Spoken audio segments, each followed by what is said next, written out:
Olá pessoal, vamos aí para mais um conteúdo do segundo ano, propriedades coligativas. Quando a gente fala aí em coligativas, estamos dizendo em algo que está coligado, né? Então vamos falar especificamente aí de um soluto coligado em um solvente, ou seja, estamos falando de uma solução. As propriedades das soluções que dependem apenas da concentração de partículas de um soluto e que não dependem da sua natureza são denominadas aí de propriedades coligativas. E nessa aula, a primeira propriedade coligativa que vamos ver aí é a tonoscopia, também chamada de tonometria. Vamos ver aqui uma imagem para iniciarmos então. Por que uma poça d'água, tá aqui a nossa poça d'água, acaba evaporando, né, depois de um certo tempo, né? Lembrando também, né, que para ocorrer uma evaporação, a água ferve aí a 100 graus. Então, como é que a água de uma poça ela evapora, né? Porque em qualquer temperatura, as moléculas de qualquer líquido, elas estão sempre em movimento. Algumas moléculas, porém, têm velocidade maiores do que as outras. Então, vamos dizer que elas acabam escapando do líquido, né, e passando aí para a atmosfera. Vamos pensar agora em um recipiente fechado, uma garrafa com água, né? Então, assim como no caso da poça d'água, as partículas no recipiente, elas também vão escapar do líquido e passar aí para a fase de vapor, para a fase gasosa. Ocorre, porém, que no recipiente, como ele está fechado, e consequentemente as partículas não têm para onde fugir. Então, aí na fase gasosa, as partículas se movimentam em alta velocidade, acaba se chocando aqui com as paredes, do meu recipiente. Então, elas voltam à fase líquida quando encontram, vamos dizer, uma superfície mais fria, sofrendo aí um processo de condensação. Então, a partir de um certo instante, o número de partículas que vão escapar aí do meu líquido vai se igualar com o número de partículas que vão retornar ao líquido. Aí sempre vai ocorrendo, a evaporação e a condensação em um estado, dizemos que de equilíbrio. Antes de definir o que é tonoscopia, vamos primeiro compreender o que é pressão de vapor. A pressão que o vapor exerce sobre a superfície do líquido é chamada de pressão de vapor. Vamos ver essa imagem aqui, olha só. Aqui eu tenho um líquido, que é a água, e todo líquido ele tem uma pressão de vapor, ou seja, é a pressão que ele vai exercer sobre a superfície do meu líquido, Tá aqui a superfície do meu líquido, a pressão que ele exerce aqui é chamada de pressão de vapor. E aqui do lado de fora, o que eu tenho? Eu tenho uma pressão atmosférica, uma pressão que vai fazer sobre aqui o meu líquido. Se eu tiver ao nível do mar, eu tenho uma pressão atmosférica que eu chamo de 1 atm, ou 760 milímetros de mercúrio, sobre aí o meu líquido. E o meu líquido a 100 graus Celsius, ele vai estar também com 760 milímetros de mercúrio, ou seja, 1 atm. Então, nesse momento, a pressão de vapor da bolha é igual à pressão atmosférica. A partir do momento que eu aumentar, por exemplo, a temperatura, o que vai acontecer? A pressão de vapor da minha bolha, ela vai ser maior que a pressão atmosférica. Então, a minha bolha vai conseguir escapar e aí o meu líquido vai entrar em ebulição. Com isso, podemos dizer que a pressão de vapor de um líquido depende da substância que o constitui e da temperatura em que ele se encontra.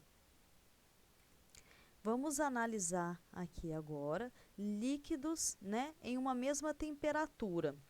Vamos ver aqui, nós temos, né, um gráfico na qual eu tenho aqui 760 milímetros de mercúrio, representando aí, né, a pressão de vapor e a temperatura em graus Celsius.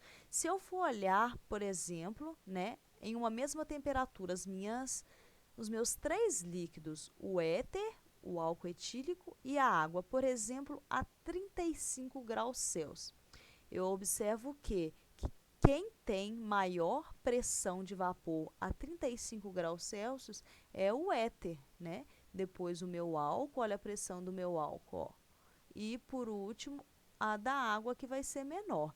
Então, observando esses três líquidos, a gente pode concluir que quanto mais volátil for, né, a minha substância, maior será a pressão de vapor.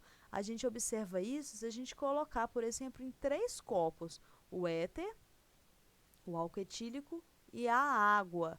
Qual dos 3, vamos dizer, vai evaporar mais rápido? O éter, né? Depois o álcool e, por último, a água, porque o éter ele tem maior pressão de vapor.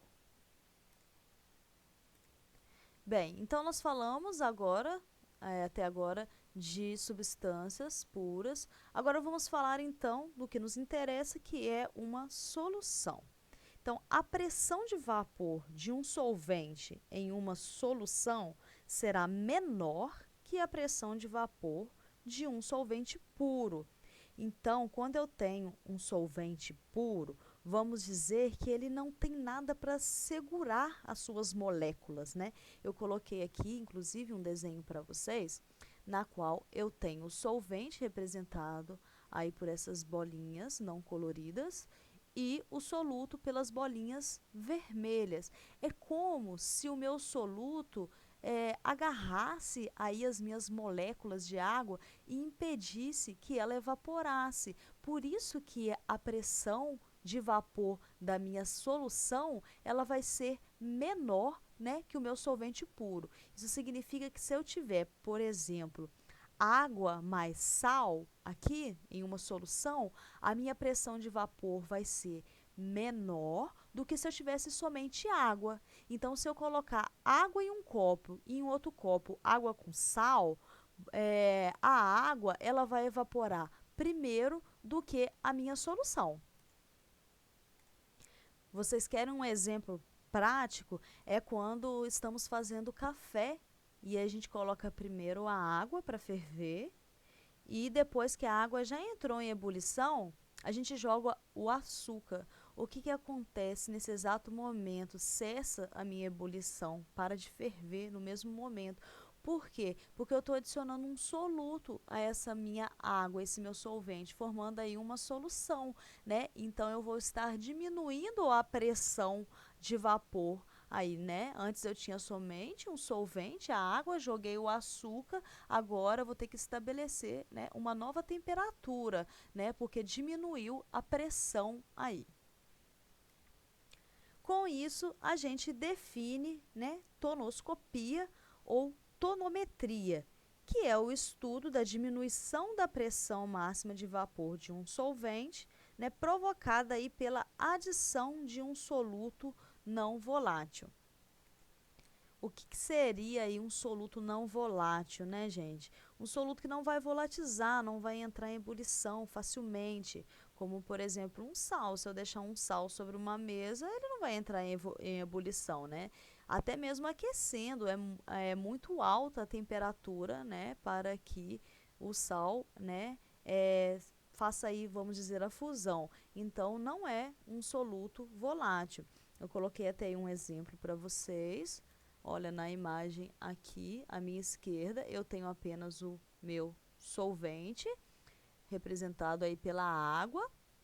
E aqui do outro lado, eu tenho aí uma solução, né? Eu tenho a água mais o NaCl, o nosso cloreto de sódio. E olha só, o cloreto de sódio, ele está interagindo aí, né, com as minhas moléculas de água, impedindo que elas escapem. Então, está diminuindo aí a minha pressão de vapor.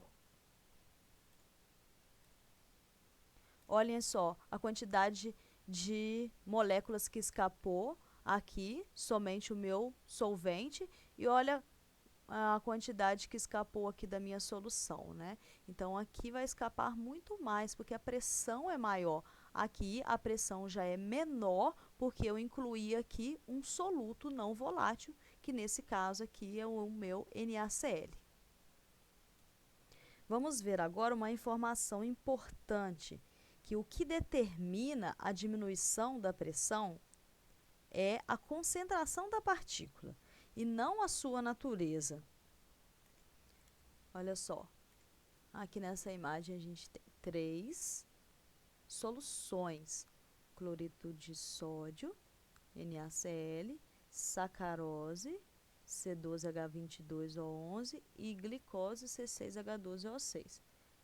Todas elas na mesma concentração, 0,1 mol por litro. E aqui em cima está mostrando para vocês a pressão de vapor. Vamos analisar aqui a pressão de vapor, ela estará aumentando aqui, tá, pessoal? Da direita para a esquerda, né? Então, se a gente observar aqui,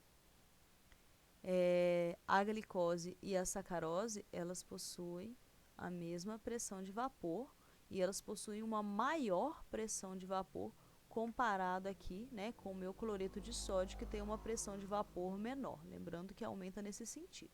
Então, aqui, menor pressão de vapor, maior pressão de vapor e igual para a sacarose e para a glicose. Mas por que que o cloreto de sódio ele vai ter menor pressão de vapor, sendo que as concentrações são as mesmas, né? Então, eles teriam que ter aí a mesma pressão de vapor.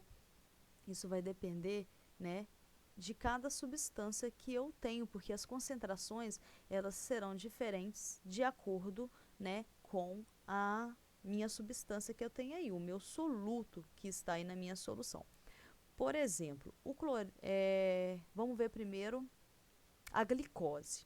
A glicose, ela se dissocia, né, vamos dizer, a dissolução, né, aí no meu solvente, formando, dissociando as moléculas. Então, se eu tenho 0,1 mol, vai continuar tendo 0,1 mol de moléculas aí, né, da minha glicose. A mesma coisa acontece com a minha sacarose. É uma molécula maior, ela vai aí, né, solubilizar, né, na minha água e vai ter aí 1 mol, né, da minha molécula de sacarose. Já o meu cloreto de sódio, acontece a seguinte coisa: ele não simplesmente solubiliza, como ele também ioniza, ocorre a ionização, né, desse meu sal. Então, esse 0,1 mol de cloreto de sódio, eu tenho 0,1 mol de Na+, e 0,1 mol de Cl-. Então, na verdade, eu tenho aí um total de 0,2 mols, né? Então, eu tenho uma quantidade maior, ou seja, eu tenho uma concentração de partículas maior que comparado aí com a minha sacarose e a minha glicose. Então, novamente explicando, não simplesmente porque ele solubiliza, mas porque o NaCl também forma íons. Então, maior concentração, ele segura essas moléculas de água, impedindo, né, que elas escapem. Então, vai ter aí uma menor pressão de vapor. Isso ocorre aí com sais, né, igual a gente acabou de ver, o NaCl, com bases também. Sempre que formar, né, íons, né, seja cátions, que será aí positivo, né, ou ânions, que será aí negativo, né, no caso aqui é o meu cátion e o meu ânion. No caso de uma base também, né, o Na ou H, por exemplo, vai formar Na+, OH-. Então, eu também vou ter um processo de ionização e eu vou ter, né, que quantificar, né, os meus íons aí nessa concentração aqui. Então, sal, base e também ácidos. Vamos ver agora um exercício para ficar mais fácil de vocês entenderem. Exercício: coloque as seguintes soluções aquosa em ordem crescente de pressão de vapor. Então, eu tenho aí 3 soluções na qual possuem diferentes solutos. Eu tenho cloreto de sódio a 0,5 mol por litro, a concentração, a sacarose, concentração 0,5 mol por litro, e o sulfato de sódio, que é o Na2SO4, também a 0,5 mol por litro. Então, todas as minhas soluções, elas estão na mesma concentração. Mas aí a gente tem que ver com relação, né, à dissolução, à ionização aí, né, de cada um desses componentes para a gente determinar qual que vai ter a menor pressão de vapor aí, para a gente ir colocando, né, na ordem crescente. Vamos ver então a primeira, que a gente já até sabe fazer, acabamos de ver, né, do cloreto de sódio, NaCl. Então, se é 0,5, eu vou dissociar aí o meu NaCl, eu vou dissociar em Na mais Cl menos. Então, vai ser 0,5 do Na, 0,5 do Cl menos. Eu vou ter um total aí de 1 mol por litro, né, nessa solução. O segundo aí, que é a minha sacarose, ela apenas, né, solubiliza na minha água, e aí 0,5 mol por litro de sacarose vai ser 0,5 porque não ioniza, né? É uma substância na qual eu tenho ligações covalentes, formando aí uma molécula na qual não irá se ionizar. Por isso que continuo tendo 0,5 mol por litro. O terceiro exemplo, olha só, prestem atenção. O sulfato de sódio, 0,5, eu vou dissociar em Na+, e SO4-.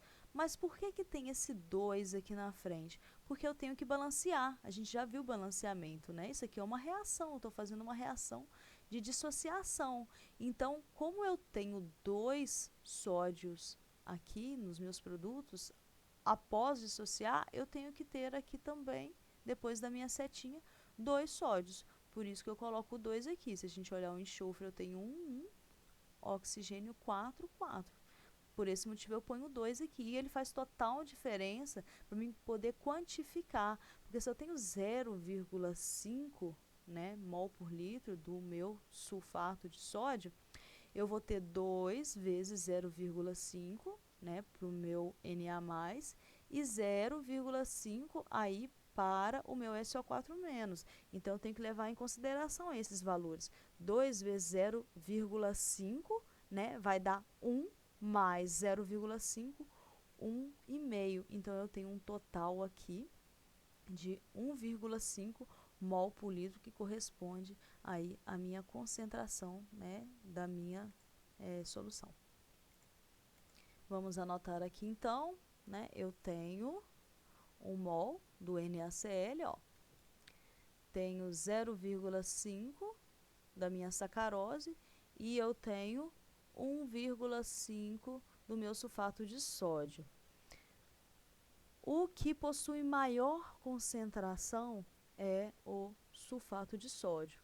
Como ele possui maior concentração, ele vai ter mais soluto, né, segurando aí as minhas moléculas de água e diminuindo a minha pressão de vapor. Então, ele vai ser o que vai ter menor pressão de vapor. Então, a gente começa por ele, o sulfato de sódio, né, já que é em ordem crescente, ou seja, do menor pressão de vapor para o maior. Depois vem aí o cloreto de sódio com 1 mol por litro e, por último, a minha sacarose com 0,5 mol por litro. Bom, pessoal, é isso daí. Espero que tenha auxiliado vocês para desenvolverem aí as atividades. Qualquer dúvida, estou à disposição e muito obrigada.